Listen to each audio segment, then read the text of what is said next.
Let your hand fall on the piano. Just let it fall. Yeah, like that. That's a chord. It can be named. Any collection of notes can be named. Granted, some will sound abysmal and others will sound like Divine Grace. But any collection of notes can be named. That means, well, anything is possible. Exciting, of course, but also somewhat overwhelming. How do you navigate an endless ocean of possibilities? Don't worry, I got you. A chord consists of 1, 3, 5, and in the case of 7th chords, a 7th, and in the case of 6th chords, a 6th. This is how chords generally are explained, but surely we can use the other notes in the scale as well. Yeah, we can. We can keep stacking thirds to reach 9, 11, and 13, which are the enharmonic equivalents of 2, 4, and 6. If I noted something like this, I'm saying we extended the chord all the way up to the 13th.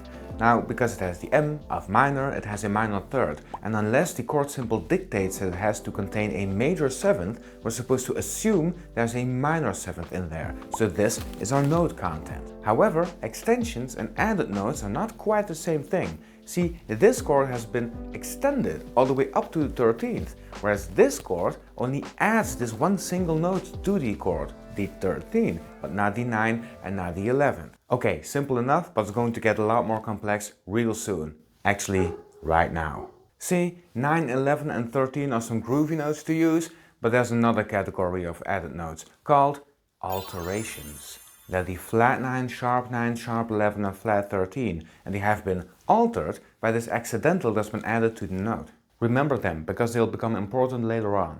Augmented ninth is a doozy, isn't it? In the key of C, this would be a D sharp. But why would you call it D sharp? Why not just call it E flat, a minor third? Well, the problem with that is, if we got a chord that contains E and E flat at the same time, generally speaking, the E is going to sound like a chord tone, whereas the E flat, or the D sharp now, is going to sound like an added note or an extension. And you can help this effect out by placing the major third lower in the voicing of the chord and the augmented ninth high up in the voicing of the chord. If you would do it the other way around, it's going to sound a bit jarring. So the 7th chords that we know and love have been expanded with the minor ninth, the natural ninth, the augmented ninth, the 11th, the sharp 11, the 13, and the minor 13. That's a lot of notes. Or is it?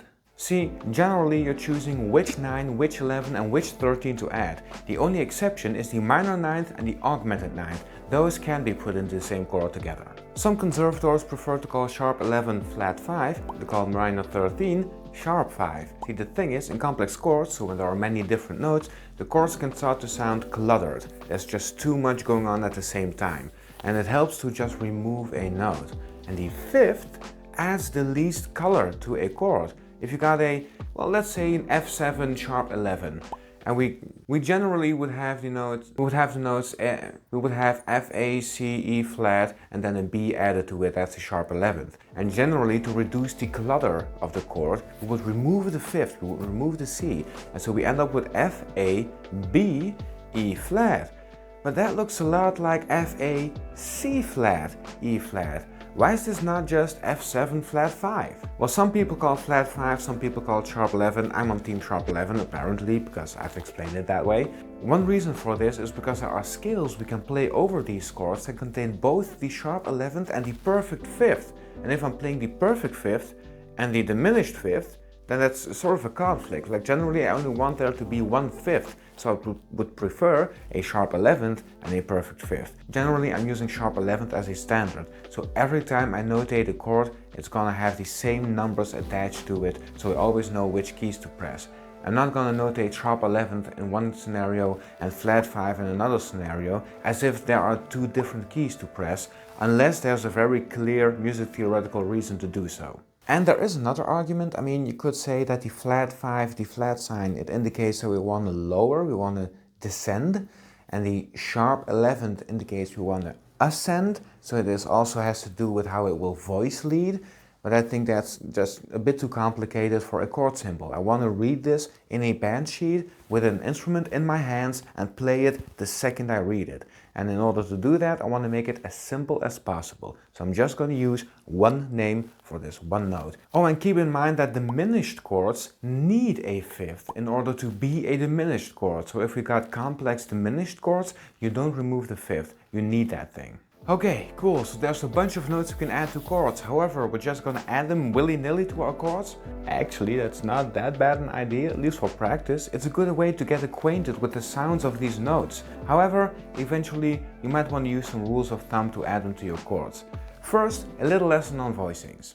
Now, a C major chord contains C, E, G, but we can use those notes in any order and in any amount. So we can have like C, E, E, E, E, E, E, E, G, or it could be C, E, G, G, E, G, E, G, T, T, E. Okay, whatever. You could change the order up in any way you want to, and these are different voicings of the same chord. The chord is C major, the voicing is the order of notes that we're actually playing. So this is what voicings are. Now, in order to talk about extensions and how to add them to your chord, or added notes, and how to add them to your chords, we have to talk about voicings. 1, 3, 5 and 7 are considered to be the chord tones, and the other notes are extensions or added notes. Now generally in a complex chord, the bass plays the root, and low in your voicing you would generally play the third and the seventh. The fifth can often be left out, so we got the root, the third and the seventh, and then on top of that the added notes are the extensions. That's a very general, simplified way to conceptualize voicings. Because there are exceptions. See, a ninth can rub up against the third, even if that means the ninth is below the third, even if the third is the lowest note in the chord except for the bass note. The bass note has to stay the bass note. You can do the same thing with the 13th and the 7th. They can rub up against each other the same way 9 and 3 can. And you can also put a 9 or a 13 in between the 3rd and the 7th, even if they're not rubbing up against each other. This can also just work fine. And generally speaking, you don't want the space between two notes in your chord to be bigger than a sixth, than a major sixth. However, this is sort of a list of best practices and rules of thumb, and they're not laws. You can still play around with it any way you want, but if you're gonna discover extensions and added notes, maybe you wanna try this first. Now, certain combinations between added notes and chord types just don't work well together. Not that you can't use them, especially film music uses this freedom to play, well, whatever they want to fit the mood of that scene. But if you're gonna acquaint yourself with these sounds, you should get started with the sounds that we know that are true and tested and that we know will work well. So, we're gonna get started with dominant chords, because that's the simplest one. You can add anything to a dominant chord, anything at all, except the 11th, because generally the 11th and the major third don't get added to the same chord together. If you do want to add the 11th, make it sus4.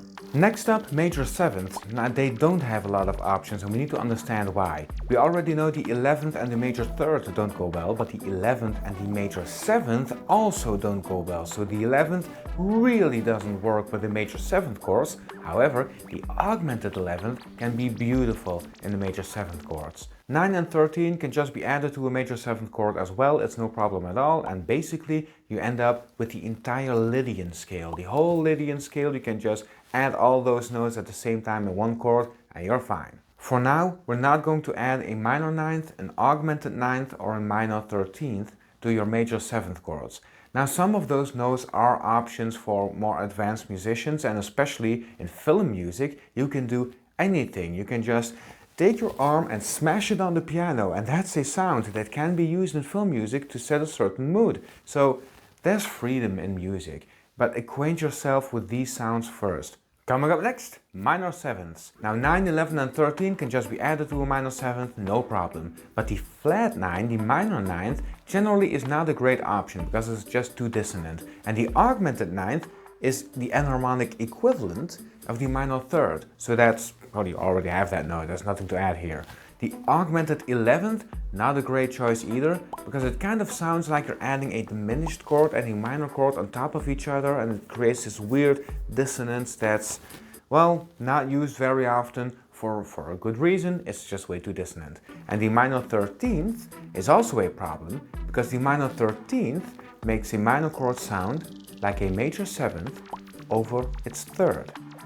And generally the simpler sound is what our ears will make of it, and a seventh chord with a different bass note is simpler than a chord with an added note. How are we going to explain the added note? If all the notes can be chord tones, that's simpler, so generally our ears will make that out of it. Oh, and while we're at it, let's do minor major seventh as well, because it has all the same options, except the 11th doesn't go well with the major seventh as well. It creates a tritone, which is very dissonant and it just doesn't work well together. So anything that goes for minor seventh also goes for major seventh, except for the 11th. And then there's the diminished chords. Now half diminished only uses the 9th and the 11th. Again, other notes just tend to create too much dissonance and it almost sounds like you're making a mistake if you're pressing it together. Of course, it's not a mistake, it's just a sound that you can use, but we're not going to use it right now since we're still learning. Diminished 7th chords, they're a bit weird as well, because in a diminished 7th chord, the best way to remember what you can add is take a semitone before each chord tone. So we have 1, flat 3, flat 5, double flat 7. This gives us the 2 or the 9, the 11 or the 4, the minor 6th or the minor 13th, and the major 7th. I know, it's kind of weird, but the major 7th can be an added note for a diminished 7th chord. It's not a chord tone, this major 7th, it's an added note. So that's kind of an exception. Okay, so now you know which added notes there are, which can be added to which chords, how to create a voicing out of them, and all of this tells you all about the vertical logic of the chord. However, there's also horizontal logic. Where does each note want to go? In order to do that, I'm going to grab my guitar and let you take a listen. I'm going to use dominant chords here because they give us all the options. Now I'm going to move from C7 to some kind of F chord, F major, F minor, whatever it's going to be. And we're going to start with the 9th. Now C7 with a 9th will add a D to the chord, right? It's going to be a D, that note. Now D in the key of F is a 13th, so generally it just wants to go to the 13th, or it wants to descend to the 5th. And this descending to the 5th becomes a lot stronger if you're adding a minor 9th instead of a major 9th. And generally the minor 9th would be a minor 13 in the key of F, which would translate it to an F minor. Generally the minor 9th sounds like we're moving to a minor chord, not to a major chord. Then there's the augmented 9th, which transforms into the minor 7th. So this is how these notes generally want to resolve or want to move. Now the augmented 9th has another use. It also wants to resolve to the minor 9th. So you get something like...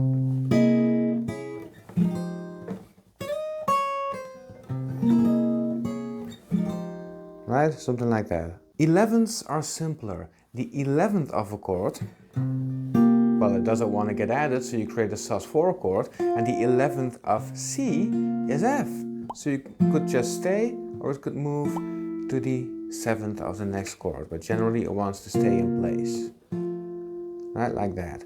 The augmented 11th wants to move up. It has this tension to it that it wants to move up to the 9th of the next chord, generally speaking, of course. Now, of course, you could consider this a flat 5 that wants to resolve down to the 1, and it, I don't know, it kind of sounds like a letdown. Very different from this, you know? Then there's the 13. The 13 actually transforms into the 3rd of the next chord. So we got C7 moving to F, and if we add a 13 to C7, then that's the note A, which is the major 3rd of the next chord, of the F chord. If we take a minor 7th, then this is an A flat, which is the minor 3rd of the next chord. And to be clear, these are not necessarily hard and fast rules. I'm just describing what the tension sounds like, where it wants to go, but you don't need to do that. I actually love playing a minor 13 chord and moving it up to a major 7th, because it's just such a sweet surprise. but it's a surprise. It's not what you expected, and that's something you need to understand. And so in order to become acquainted with these sounds and with these tensions that they provide, first use them in the way that I've just described. See, music came first and theory came after.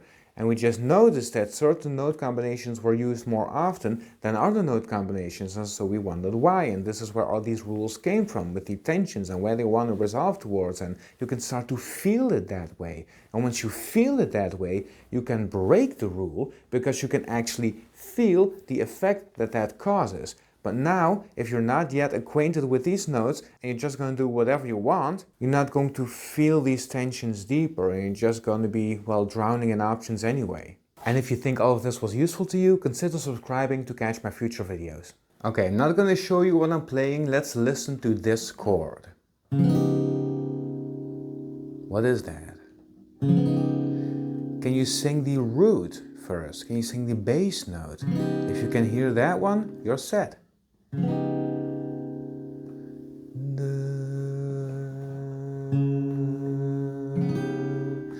Now, if you have that one, you can use number singing to identify other notes. First of all, do we have a major third or a minor third? And once you found that one, do we have a major seventh or a minor seventh? So see if you can figure out what that is.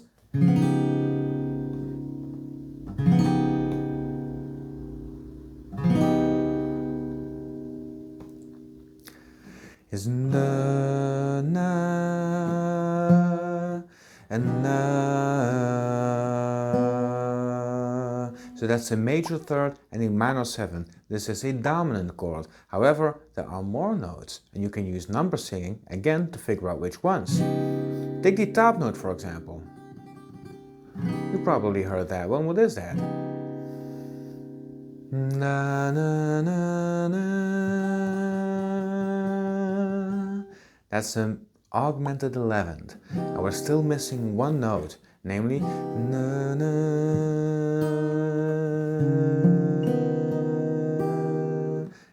And so here we have a, well, it's now in the key of D flat. It's a D flat 9 with an augmented 11th. Okay, you can use number singing to identify chords. Of course, you need to be able to pick out the bass note, and you need to hear whether that's the root or not. And then you can use number singing to sing notes, just so you can give your ears something to latch onto. Once you're singing the major third, you can try and hear if that major third is in the chord. This is how you can guide your ears towards those notes that you're trying to identify. Number singing helps out a lot, so get better at it. So I've got an assignment for you. This is the song we're going to figure out the harmony of, and I'm just going to play it for you, and it's up to you to figure out what it is I'm playing. So, good luck!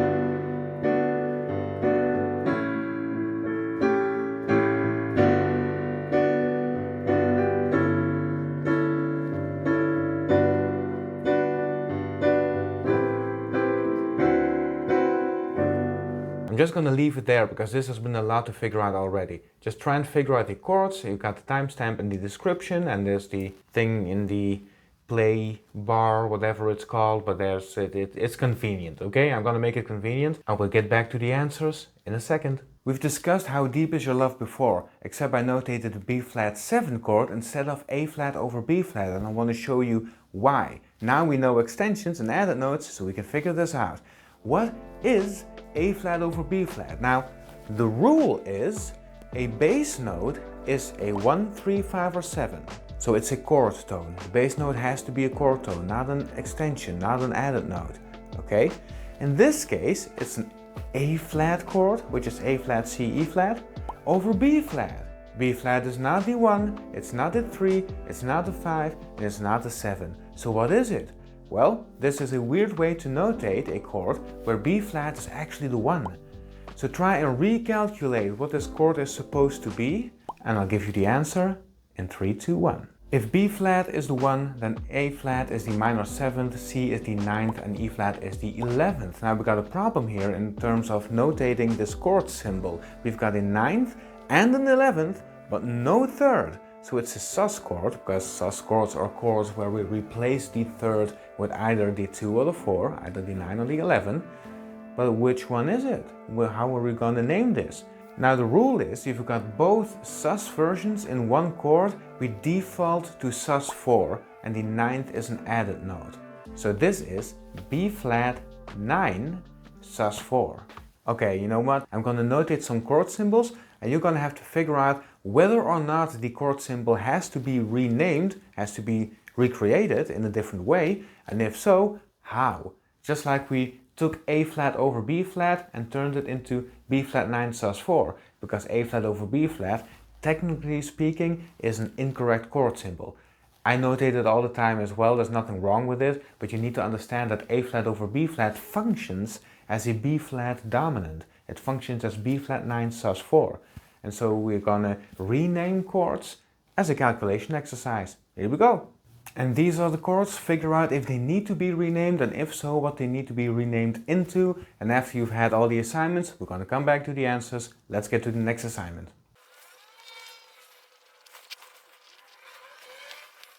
Alright, you're looking at the pre-chorus, the piano part and the bass line of the pre-chorus of Minute by Minute. Now I want you to take a few things into account here. First of all, we're in 12/8. Which is basically a 4/4, where each beat is replaced with a triplet, or each two eighth notes are replaced with a triplet. You can conceptualize it that way, but we're going to look at it as a 12/8, meaning a quarter note lasts 2 beats, an eighth note lasts 1 beat. Okay? Next, I was not a perfect example here with notation, because I started notating this measure before I drew my measure lines, and now you can see the sort of problem you can end up with where this measure is much bigger than this one, even though they contain the same information and last the same amount of time. And so at least I tackled it here, but still it's not perfect. This is all the same chord, this is all the same chord, this all the same chord, this all the same chord. So there's 4 chords in total. Each measure has its own chord. Now the bass line is adding a lot of rhythm, a lot of groove and color here, but what you really need to pay attention to is the note on the first beat. That's the note that's really the bass note, so to speak.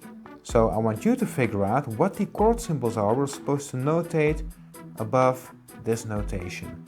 You figure it out and we'll get to the answers afterwards. Okay, I got 3 more assignments for you, and the first of them is number singing. Now I can't check this through a video, I can't listen to what you're doing, sadly enough, but number singing is a great way to get better at hearing the notes within a chord, within harmony, to hear the bass notes, to hear melody move. Number singing is essential, so practice number singing. And that actually brings us to the second chord, or to the second assignment, which is to play these complex chords. Actually play them on your instrument, or if you're playing a melodic instrument or you're singing or something, then just get those arpeggios in order. You have to go extra hard on number singing as a vocalist, and as a melodic instrument player, play those arpeggios all the way up to the 13th, and make sure you can go through entire chord progressions, playing all the arpeggios of all the notes of all those chords. Now pop songs generally have simpler harmony, not always, but if you want a bunch of complex chords in one big book, take a real book or a fake book. It's actually the same kind of thing. Take a book containing jazz standards, because you're going to find plenty of complex harmony in there. And then the last assignment I'm giving you guys is to compose. Compose using complex harmony. See what other songs did, what other composers did, what other pop songs did, like the Doobie Brothers. Steely Dan is a great example of this. See what those kinds of people did in their songs, try and figure it out by ear, and try and apply those things in your own songs. And you know, I say apply it in your songs, but really you can just make like compositions that are 8 measures long.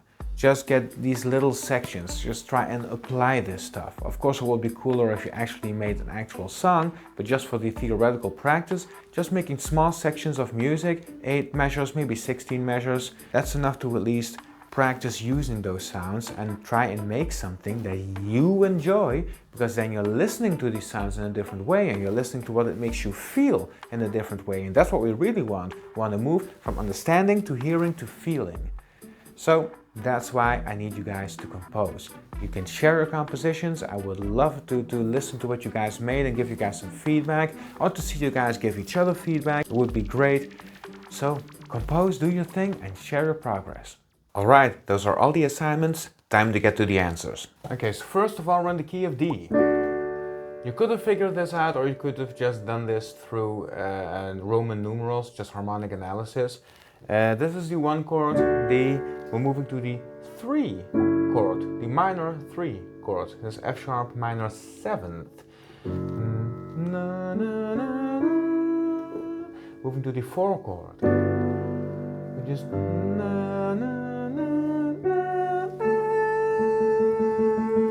There's a 9th, and that's below the 3rd here. Okay? So that's what we got there. Here we got, well, people usually call it G over A, and as you've seen in the calculation exercise, this is actually an A9 sus4. Okay, we'll repeat it.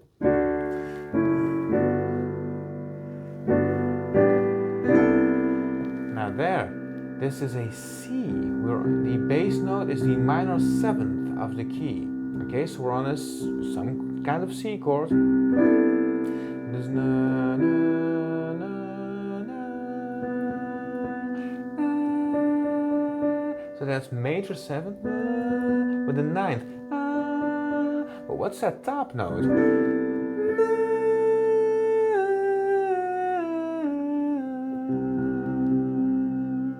That's 6, 5, 4, 3, 2, 1. It's 6. It's a 6. So this is a major 13 chord, moving to B7 sus4, moving to B7. Then we got G major 7th with an added 9th, moving to G minor major 7th with a 9th. So that's G major 9th and G minor major 9th. That's how you would call that. Moving to E minor 7th with a 9th, E minor 9th. I played D with an added 9th or added 2 over F sharp.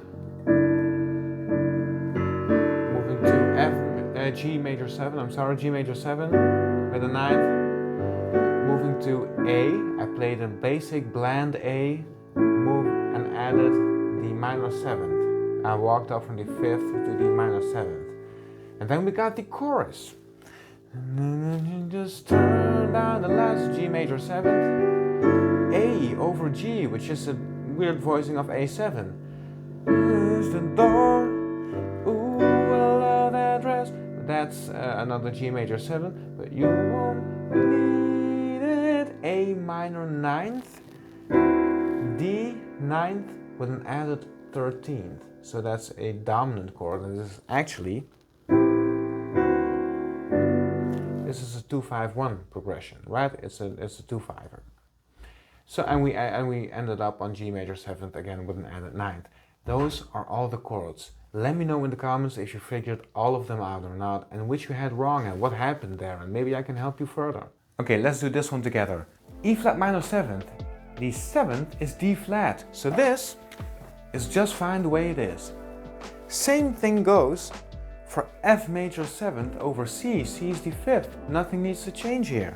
Those chord symbols are already correct. The plus sign indicates an augmented triad. Okay, that's a major triad with an augmented 5th.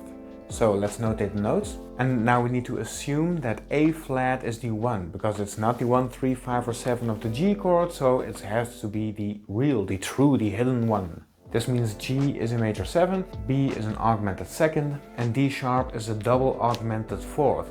That's really inconvenient and that's not what it's going to sound like when we play it. So let's rename those last two intervals. That's a lot better. Now we know we just got a minor triad with a major 7th. This is A flat minor major 7th.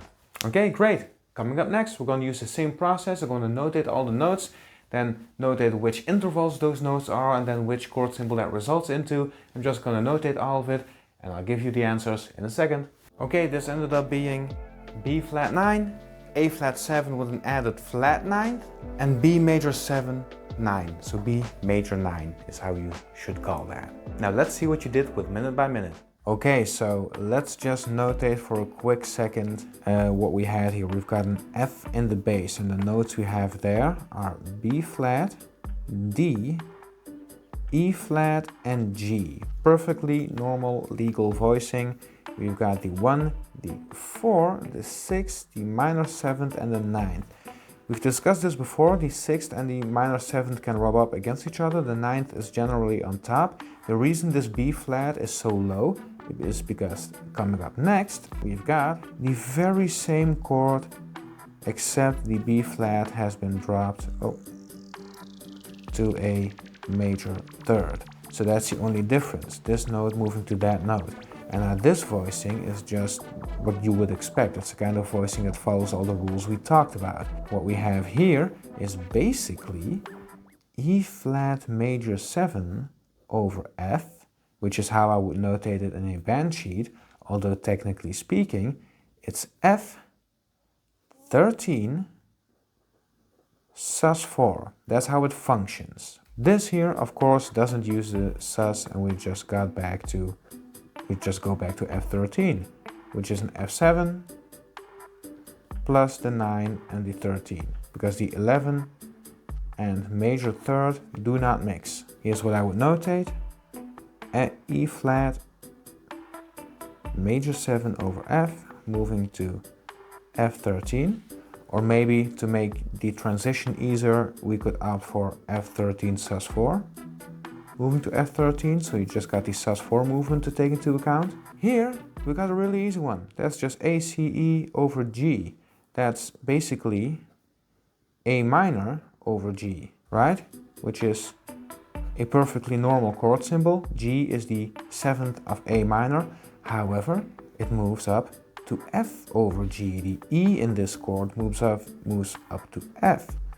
Now all that this does is create this G9 sus4 chord. Here we got a descending semitone movement, here we got an ascending semitone movement. In both cases they are dominant chords in the key of the song, because we have no accidentals at the start of the staff.